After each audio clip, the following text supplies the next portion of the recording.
राम कृष्ण हरी. भक्त कसे असावेत? भक्त सावता महाराजासारखे असावेत. एकदा पांडुरंगाच्या पाठीमागे दोन चोर लागले होते. मग पांडुरंग परमात्मा सावता महाराजाच्या मळ्यात गेले. सावता महाराजाचं भजन चाललेलं होतं. सावता महाराजांना सांगितलं, अरे सावता, मला कुठंतरी लपण्याची जागा दे. सावता महाराज म्हणले, देवा ऊसामध्ये लपा.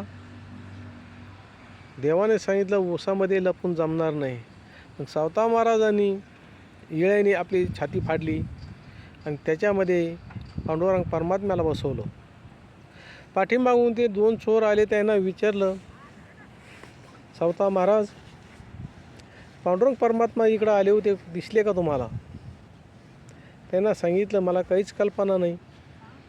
पण तेवढ्यात ज्ञानेश्वर माऊलीचं सावता महाराजाकडे लक्ष गेलं आणि सावता महाराजांच्या छातीपाशी एक शेलीचा एक गोंडा थोडा बाहेर राहिला होता त्या पंचाचा. मग ज्ञानाने सांगितलं,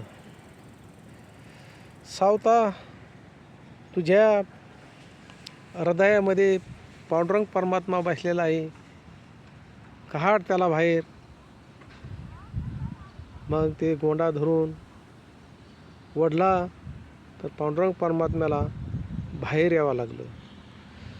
त्यावेळेस ज्ञानेश्वर माऊली म्हणतात,